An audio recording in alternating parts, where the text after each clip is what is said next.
guys, welcome back to our channel. We're the Garza Twins. I'm Britta. And I'm Carly. We would love it if you would subscribe down below. We do a lot of beauty reviews, favorites videos. We have a product development background, so we kind of view everything and review everything through that lens. Okay, we're doing our June favorites today, so we have a lot this month. We'll try to go quick. It's all really good stuff, but let's get into it. This is a rediscovery for me, but I brought out the Hollywood Flawless Filter Charlotte Tilbury. I have the shade 3 Fair. I always just have this travel size, and I used to use this under my makeup kind of as like a primer, but I would only put it on the high points of my face, and I still like using it that way. But I found that using this just as a cream highlighter on top of my foundation is like the best way I found to use this. And then it's perfect because you only need this travel size if you're only going to use it like on the top of your cheeks, and it's so easy. I just apply it with this dense synthetic brush, and it just gives like a really nice natural glow that's not too blinding, which I feel like is in these days. Like no one really wants a like beanie highlighter anymore. Okay, hair towel. I got this on Amazon. I've talked about this many times, I feel like now, but my hair was just really frizzy, and I have a lot of like breakage, and you know, like when your hair is broken and sort of like not in a good place, then like all the little hairs sort of like get frizzy and look just messy. And I figured that my microfiber towel was maybe adding to the frizziness, so I got 100% Turkish cotton hair towel on Amazon. It's really affordable, and I've been using it this whole month, and I've really noticed a huge change in my hair. When I air dry it, it's smoother. When I style it, it's smoother. It has more shine, and I really haven't changed anything else besides the hair towel. So I'm just really impressed with this. It's really easy. The only downside is that my microfiber would like dry like instantly, like within a day it'd be completely dry again. This one like doesn't do that, but I usually wash it before the next time I wash my hair anyways.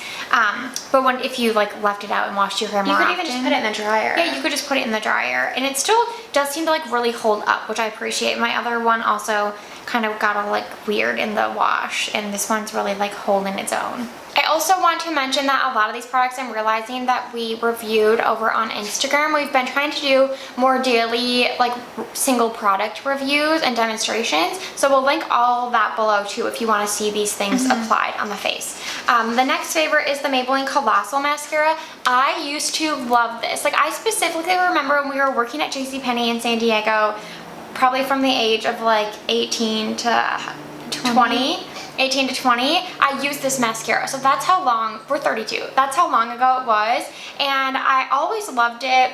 And then I started hearing more people talk about this on social media, and I'm like, I don't know why I stopped using that, let me revisit it. So I picked it up on Amazon. It's like $6 or $7, and it is so good. I'm wearing it today, and again, I'll link that reel below where I review this. But my favorite thing about it is it just does not clump. It provides really natural volume. I don't think, like it's called Colossal, I don't think it gives you colossal lashes. It's not like an insane amount of volume, but for every day, I would say this is like my perfect mascara. It's black. It's a little bit of a wet formula, but I'm hoping that it dries out like as I have the tube open, because I prefer more of a drier formula. But you can layer it up, and it just doesn't clump. It separates and lifts and gives volume. I don't know what else you would need in a mascara. Does it smudge? Yeah, like a little bit under my eyes, but nothing crazy. I always use an eyelash primer too, and I think that helps with smudging. It does flake a little bit too, but nothing crazy. Like pretty minimal, all the things. And it doesn't irritate my eyes, which is a huge thing. What does the brush look like? It is... So the bristles are kind of far apart, which I think is why it doesn't clump. Yeah. But it looks standard, but it's not. It's just real good. I might have to give it a try. Okay, I've also talked about this a lot, but I picked up the talc-free NARS bronzer in Laguna 02 Original. Now they have so many shades that they're like all numbered, but this is the original Laguna, but it's 02 now. Yeah, I've realized that's what we have in the cream bronzer too. Yeah. And I will say it looks like kind of light in the pan, but it goes on much darker. I could have probably used 01, but I just love the tone of this. Yeah. I actually forgot to wear it today, but I have a whole reel on Instagram, and I talked about it in our weekly, I talked about it a lot now. Yeah. but it's just the perfect neutral bronzer, and I think they're all like that in the collection. I never really love too warm of a bronzer, except for Luminous Bronze Light by Hourglass. I always liked that, but otherwise, like my neutral skin tone, when something's too warm, it just looks like overpowering, unnatural, and like orange, and it's really hard to find a neutral bronzer, and that's exactly what this is. Like, it just, and it's so soft. Like, this was way softer than the old formula. The old formula was really beautiful as well. Obviously, I used it for years. Even on my hand, it looks so light, but it's not. It goes on pretty dark, which I mentioned other people say. So I did want to mention it. If you look at the pans like in Nordstrom or in Sephora, and then you buy it based off that, like definitely try to test it on your skin because it'll go on darker. But another thing I love about this formula, so I love the color because it's so neutral. It's like borderline cool toned. It's just beautiful. But I love that they kept the finish of the original Laguna bronzer. I used that bronzer for years, and I always loved how it had a little bit of a sheen, but it wasn't shimmery. Like, it wasn't like the Hourglass bronzers, or it wasn't like, I don't know, I've never really used a lot of shimmery bronzers, but you know, and it wasn't matte. Like, this one I would say is a little more matte than the old formula, but it's still not like a flat matte. Like, I have so many matte bronzers I love. Like, I love the Victoria Beckham one.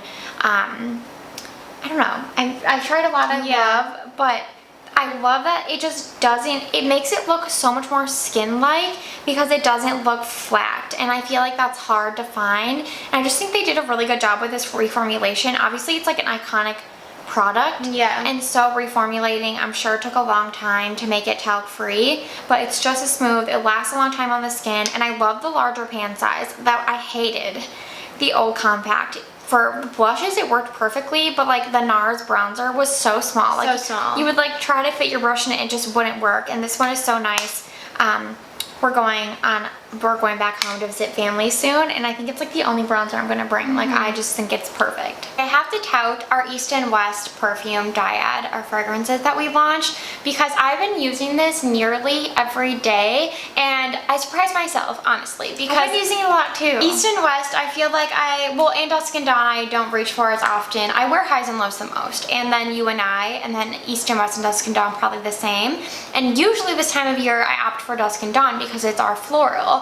And so, you know, spring, summer, you think of florals. But I have been wearing this so much, and I just think it's because, I know you're not supposed to do that, I'm just doing it so I can describe it to you. It has definitely some like woodsy notes, but I don't want to say it's like a deep fragrance because it's still very bright and fresh. I would say it's bright. It's like light and fresh. Light and fresh, but has, you can definitely smell the like woodsy like depth. notes. Yeah, but it's not a deep fragrance. So yeah, it's like a very light, refreshing, woody scent, I would say. And I just don't think it gets enough love. We have already, I definitely, in the rollerballs for the 2 years we've had them, I've like worn the rollerball of East and West the least. Yeah. And when we launched these, we even contemplated making less of this one because it really isn't our like best seller. Yeah. But then I've been loving it in the perfume. It's like crazy how it like can transition. Yeah, that's true. Yeah, maybe the notes come out more in the perfume as opposed to the oil, because it is pretty subtle in the oil, and it's subtle in the perfume too, but it's just really good, and I am so happy that I like love it again. Okay, we had to buy Merit Aperitif, their red lipstick. We love the Merit lipstick formula. It's my favorite product from Merit. Yes. It's such a good formula if you haven't tried. I didn't put it on today, I thought you might. No, but I'll link the reel below where I'm wearing it. Yeah. It kind of like feels balmy going on, but then it just sort of like sets down into a satin lipstick, and it doesn't look, it almost leans more matte than like shiny. Like, it doesn't look, I think it's like a true satin. I guess it's like a true satin, but Yeah. sometimes people call their lipstick satin, but they're really shiny. So I just want to make it known that they're not like very shiny. Yeah. But yeah, it's like a beautiful satin formula. It is so comfortable. It fades really nicely, but it wears a long time. Yeah. And I like pretty opaque lipsticks for the most part, so I always build it up, but you can do like a very thin layer of this and it'll be pretty sheer, but you can build it up too. But I'm obsessed with this now. I've worn it so many times since we got it.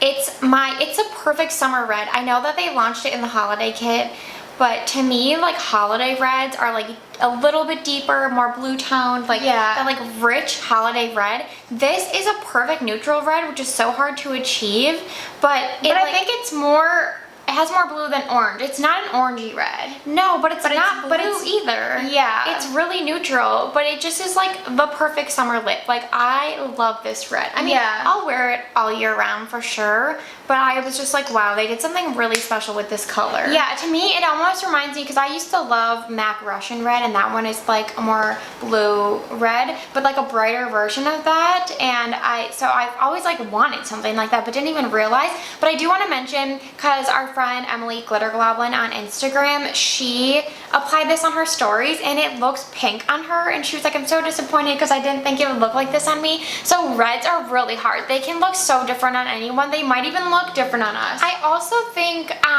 having it be so neutral, that's probably why. Like, I think a lot of brands launch blue toned reds because they tend to look best on everyone, and it's just like a safe color. But when you're launching a neutral product, like, it could really go either way. Like, it could go, well, it didn't look warm on her, it just looked pink. Like, it didn't, I don't think this looks warm. I think this is like more cool toned than, like, because I don't want people to think when we're saying bright red, it's like an orangey red, because that's how I usually associate it. But yeah, Carly's right, it is like mostly neutral, but if it would go either way, I definitely think it's more. Let me see, I need to look at it. I guess it is just really neutral, but I don't see any like orange in it.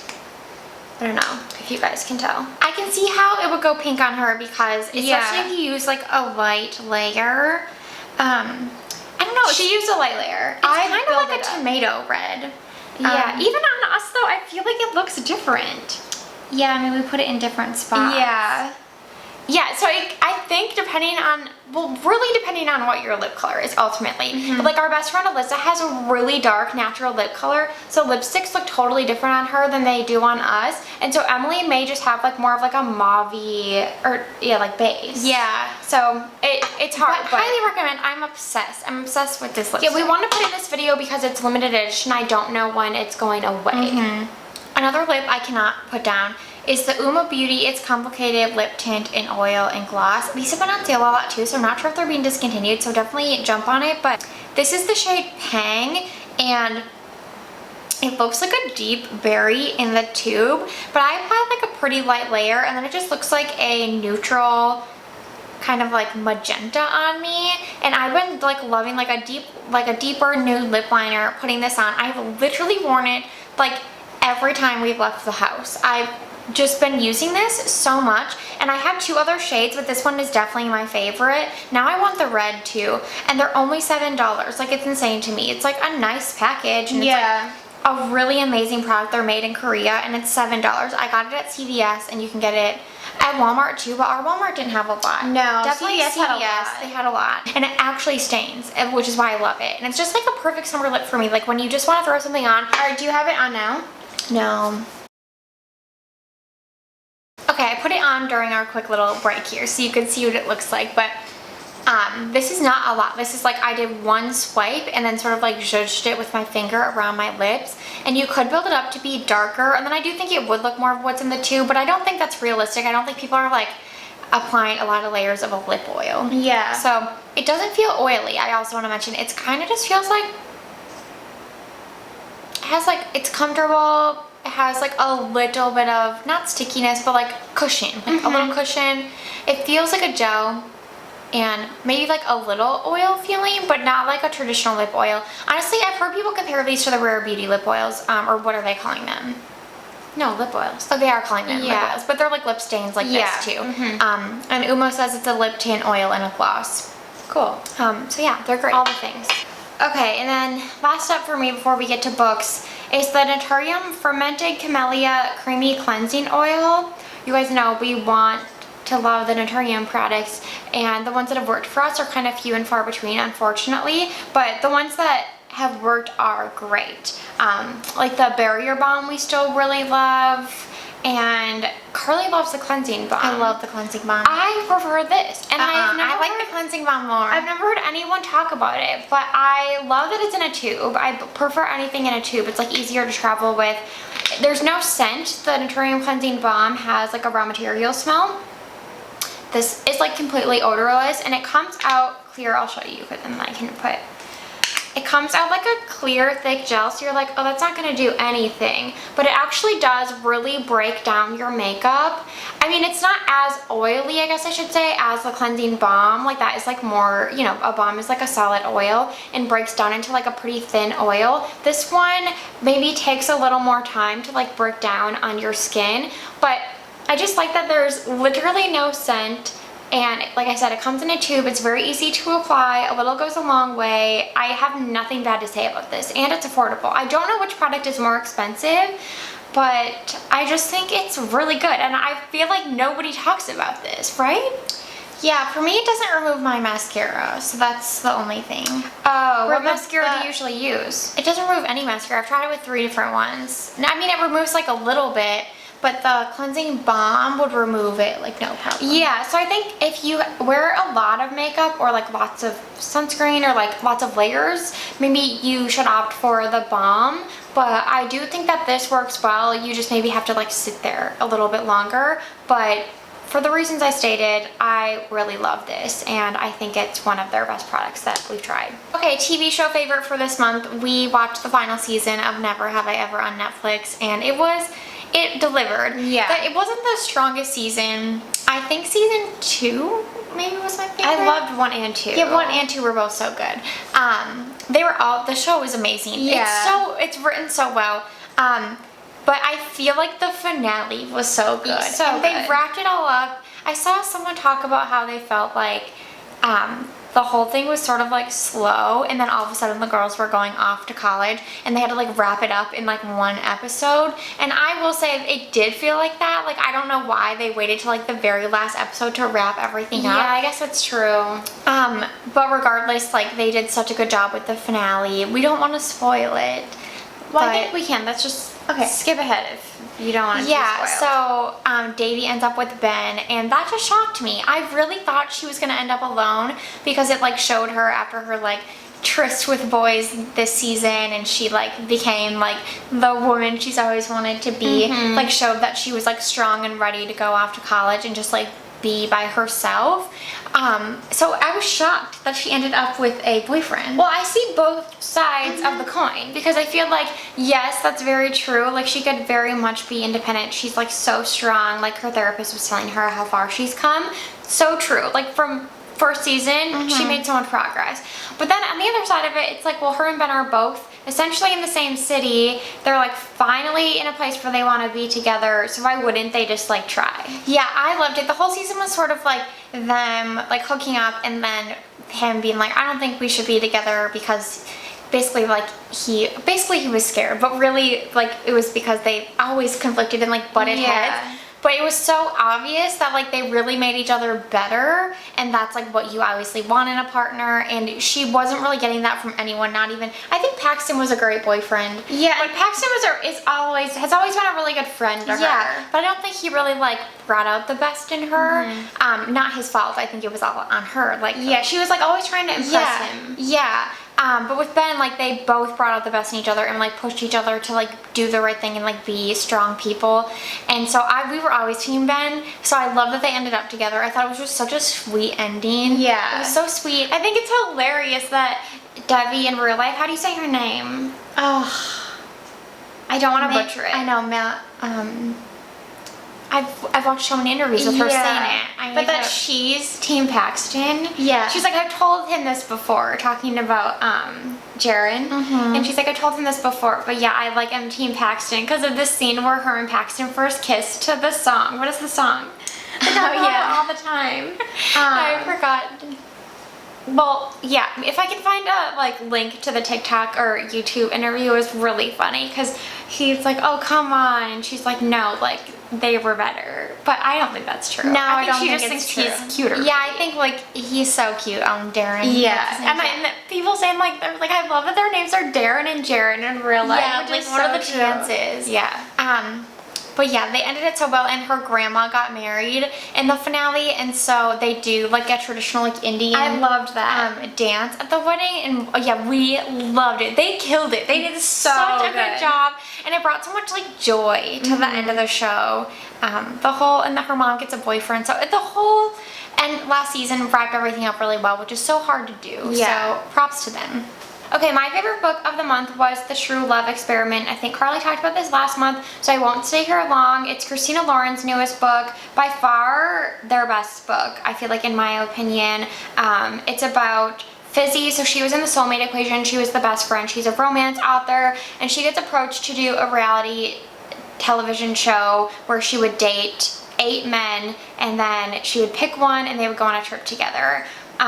And Connor is the producer casting this show. He's a documentarian, but his production company is like moving into reality TV because of the potential finances, I guess. Like they're having financial struggles, and they think the reality TV program could give them a boost, which it does. So Felicity and Connor spend a lot of time together so that he can get to know her, to see what types of guys she likes, and of course one thing leads to another. They fall in love. But the ending was super cute. I'm not gonna like give too much detail or spoil it, but I loved both Fizzy and Connor. I loved the like real life struggles that they had throughout this book. It made them seem like a real couple, and the way that we watched them fall in love seemed legitimate. That's very rare in a romance novel, in my opinion. So that's what I said too. 10 out of 10 actually seemed like a real couple. Yeah, 5 out of 5. It needs to be a movie. Yeah, it needs to be with like a real life couple, because they just so much. Okay, my favorite book was It Ends With Us, and I know that everyone has read this book. I know that it's like sweeping the nation, but I was late to the game and I read it so quickly. Oh my god, I'm like blanking on their names. Hoover? Yeah, it's by Colleen Hoover. Lily? Yeah, and then Atlas and Ryle. Okay. Yeah. So it follows Lily, who is like a young lady living in Boston, right? Yeah. I think it's I Boston. don't know. It's been like over a year since I read it, I think. Yeah. You learn a lot about her childhood. Pretty early on, you learn that her dad was physically abusive to her mom, and so she grew up in like a very chaotic household and like always wanted to get out. And then she leaves once her dad he gets sick, so he's not like physically able to hurt her mom. So she moves to Boston, and you later find out why. So basically she meets this guy Ryle on a rooftop. She's like having a weird day, he's having a bad day, they meet on a rooftop, they sort of like have a moment, and then I think like a year later they end up like meeting each other again, and he's a very like anti-relationship, like says like he only hooks up with people he doesn't want to date. He's a surgeon, like a doctor, so he has like no time and it's just not of interest to him, but he ends up really falling for Lily, and it's like, okay, like I can do this. I don't know if I can give too much away. I mean, I feel like everyone's read it, but basically then you learn about her first love, Atlas. He kind of is in a lot of the flashbacks. You learn that's why she moved to Boston, and then he kind of like makes an appearance too in her adult life, and it's sort of her navigating those relationships, and I definitely knew where it was going like halfway through the book, but I can't really say much about it, but definitely trigger warning on domestic violence because it comes up a lot. Yeah. And it's a really emotional book, and I feel like it was so beautiful. It was so well done, but I really want, I can't really spoil it, but Lily ends up with one of these men, and I want like a love story. Well, there is a sequel. Does it revolve around them? I have to look into what this sequel is. I think Unless it's it's a like prequel. I think it's a prequel. Because obviously give this 5 out of 5 stars. It's like a 10 out of 10 book in my opinion. It's like a perfect book. Yeah. But I want like, like it was so raw and real and sad so many times in the book, and at the end when she kind of like gets a happy ending in the romance department, I like want a whole book that's like more happy, like just around them. Yeah, that's like, true. I would love that. So they're filming the movie, or they were. They recently shut down production because of the strike. Strike is still going on. If you guys have been following on our stories, I still can't believe it. It's really maddening. But Blake Lively, it's Justin Baldoni is producing it, right? Yeah. And then he plays like bought Ryle. the rights to the book, I think. He plays Ryle. Blake Lively plays Lily, and then the guy that plays Atlas is like pretty unknown. Yeah, he's an actor. He's been in like a TV show, I want to say, that we don't watch. Yeah, so I'm hoping that in the movie they kind of dive more into like the happily ever after of it all. Yeah, but I think they're gonna stay really true to the book. It seems like Colleen Hoover is like heavily involved in this movie. Okay, and that's it. Yeah, but definitely read that book if you haven't already. I feel like everyone's read it. Thank you guys so much for watching our June favorites. We can't believe it's July. Insane. But we hope you're having a good summer, and let us know what you've been loving down below.